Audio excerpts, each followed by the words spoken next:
On many occasions in my presentations, I've talked about the significance of having foresight and planning and mitigating risks and using strategic planning as a strategy to advance your not only your career but also your life compared to the lowest heuristic, which is trial and error and learning from hindsight. We have an advanced part of the brain, the forebrain, the medial prefrontal cortex, the executive center, which is designed to have vision, strategically plan out our strategies to get our goals and to achieve.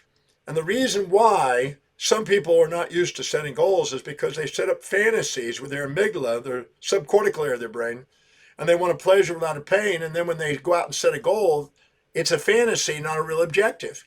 An objective has both sides, support and challenge. Think of it this way. When you have a relationship with somebody, you're going to have both pain and pleasure, support and challenge, nice and mean, kind and cruel. When you support their values, they be nice as a pussycat. You challenge their values, you're going to be mean as a tiger. And you're going to have both. And to expect both is real. To expect a one-sided relationship is fantasy. Well, the same thing for a goal. If you expect a goal to be all one-sided, pleasure without pain and ease without difficulty, you don't have a goal. You have a fantasy. And then when the other side comes in, you go, oh, I don't want that. I only want the positive side, the easy side. And then you'll give up on it. You'll stop the goal. And you won't want to plan because it's painful, because it's not happening. But if you set real objectives that are balanced, you mitigate the risks, you calm down the fantasies, you're willing to embrace both sides in the pursuit of it, it's really truly valuable to, and don't waste your time on goals that aren't, you'll self-defeat, you will achieve, and you'll have an advantage. I'm a firm believer. I've been master planning my life since 17 years old. I'm 69 now. So that's quite a bit, going on 51 plus years now. And I'm a firm believer that writing out how you want. Most people, if you sit down and tell them to write down a goal and they think about it and read it every day, they see opportunities that synchronize with it way more than when they don't. Yeah, out of sight, out of mind. And whatever your intention is and your highest value is, your brain and your reticular activating system and your thalamus is literally a filtering mechanism, a gating mechanism that allows certain information to go up to the cortex to be consciously aware.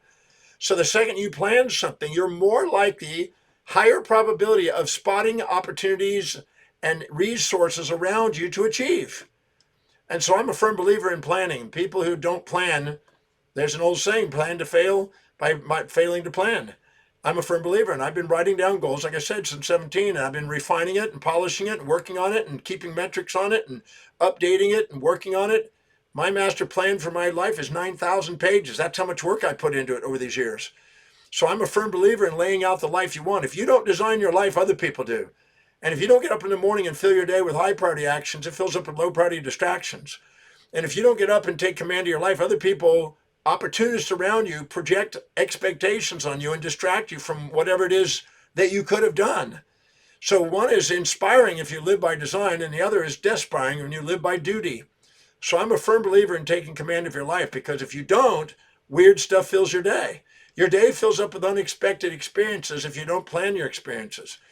Now, some people say, oh, you want to make God laugh, just tell him your goals. Well, those are fantasies, and they haven't learned the distinction between a fantasy and a real objective.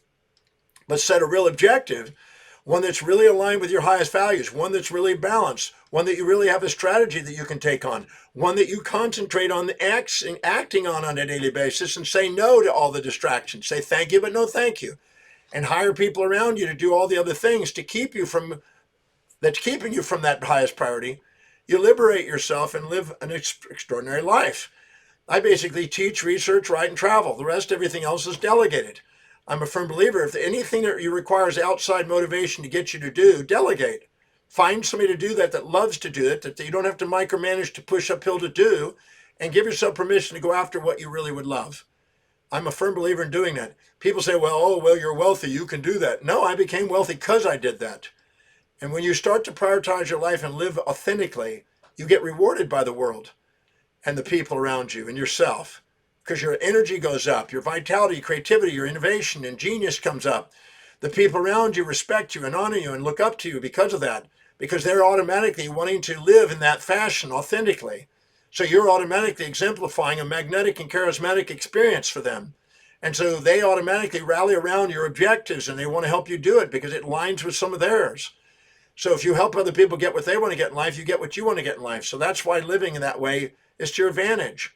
So setting goals and planning out your life and mitigating the risks and thinking of the obstacles and how do you solve in advance and taking actions and chunking them down to small bites so you don't procrastinate increases the probability of fulfilling and achieving what it is that you dream about. And I don't know of anybody that doesn't want to make a difference. And they might as well define what that difference is. I was speaking in Melbourne, Australia at a leadership conference. And I asked people, okay, how many want to be a leader? All the hands went up. So I came down off the stage with a microphone. I got it in front of them and I put it in their face. I said, so if you're going to be a leader, what are you leading? And they went blank. About 2 out of 3 or 3 out of 4 people didn't know what to say. I said, I thought you wanted to be a leader. If you don't know what you're going to lead, how are you going to be a leader? So people have a fantasy sometimes about their life instead of a true objective. But by planning out their life and defining what it is that they're going to do and having it have a foresight on it and read it out, you definitely increase your probability of achieving it compared to just doing it by trial and error. Trial and error is the lowest, most inefficient way of getting at things. That's learning from hindsight, not foresight. We have in our brains something the animals don't, ability to have major foresight, to plan things out complex with abstraction, and thinking of every possible thing that could go wrong and see it in our mind's eye and come up with it and plan for it and mitigate the risk and do it. Elon Musk is going to Mars. He's thinking of every possible thing that could go wrong, and he's taking the risk and allowing things to explode and just keep moving in one step closer towards that objective. You don't go to Mars without a plan, and you don't do that without some sort of a foresight. So take the time to plan your life. You'll achieve more in your life. You'll have more fulfillment in life. Because when you actually accomplish what you do, there's a lot of fulfillment, particularly if it does something that serves other people. So just know if you give yourself permission to design your life instead of live only by duty, you won't be filled with distractions. Your life will be filled with actions. Actions that inspire you, that make a difference, that actually bring an inspiration to your eye because you defined it. So give yourself permission to define your life and be a master of destiny, not a victim of history.